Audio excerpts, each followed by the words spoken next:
Hi there, welcome back. It's the 30th of April. Today I'm going to sow Brussels sprouts, red cabbage, celery and leeks.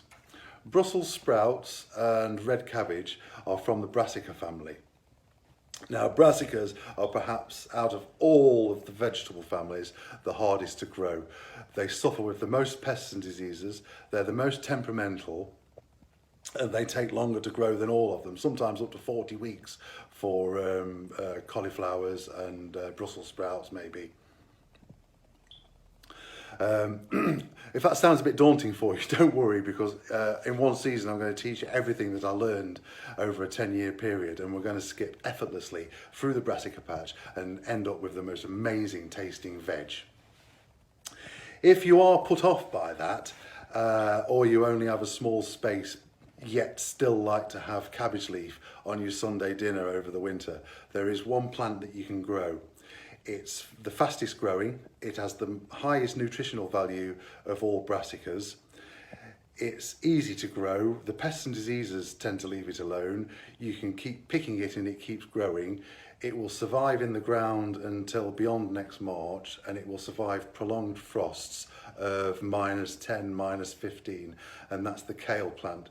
Truly an amazing plant. So if you do only have a small space, you still want to grow a brassica, kale's the one for you. But I'm going to show you everything that you need to know. Now, there are a couple of ways you can sow brassicas. You can either sow them out in the plot in a really well-tilled seed bed.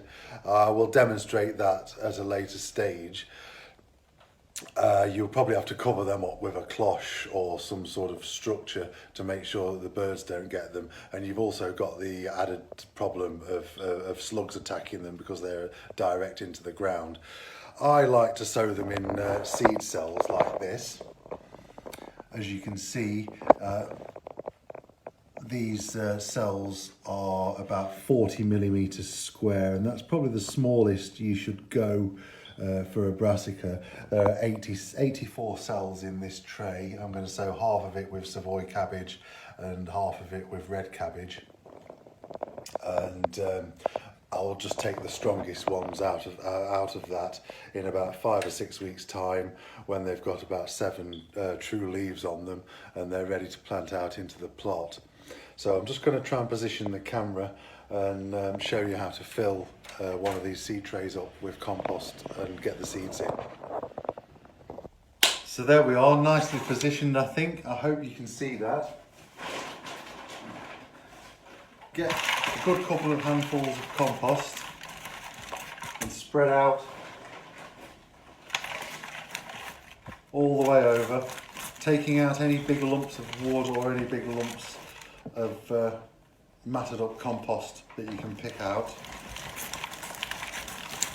and spread evenly over the whole tray.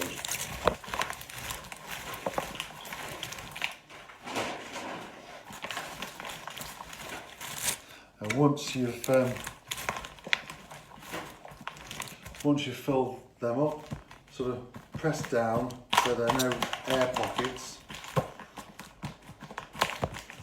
and firm down every cell. Some will have more in than others, and you'll just have to go over and fill those up.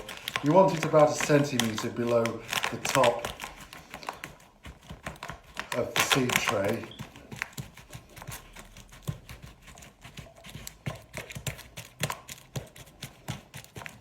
There you go, and just fill them up. You mustn't have any air pockets. You don't want the roots going down into stale air. It will upset the plants. So, as you can see, it's all firmed down in the cells.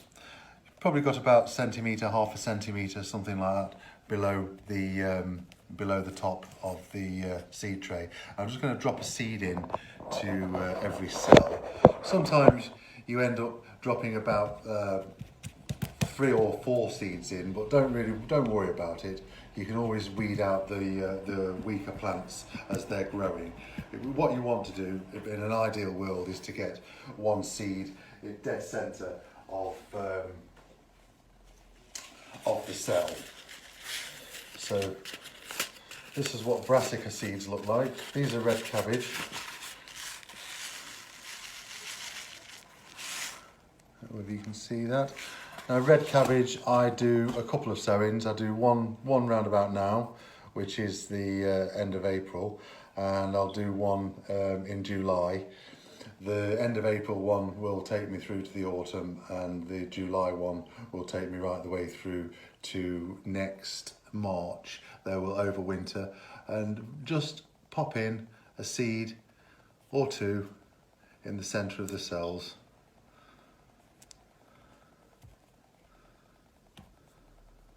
So as you can see, there's a seed, at least one seed in every cell.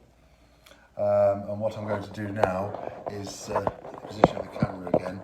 And I'm just going to put a layer of loose compost over that.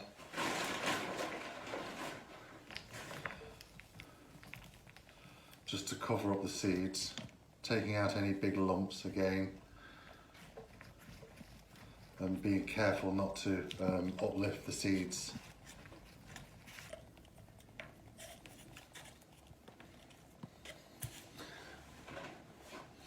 Okay, so that's that. All planted, all correct. I've just sown a tray of Brussels sprouts in exactly the same way as I did the red cabbage. There are two sowings of Brussels sprouts. You've got your earlies, which crop from late summer to early autumn, and you've got your late croppers, which crop from November through to March. I like to sow just the late crops because that's when I want my Brussels sprouts. I want them over winter, and I especially want them on Christmas Day. Last week we sowed some broccoli. Broccoli takes about 15 weeks to come to fruition. We filmed it. It was filmed in slow motion, so we can't show you that. But I usually do about I just want to get that over now. We usually do about 3 sowings of broccoli. They don't overwinter very well, so we like to just have them right the way up to late autumn. So that's it for brassicas, and we'll be back in a few weeks as we're tending.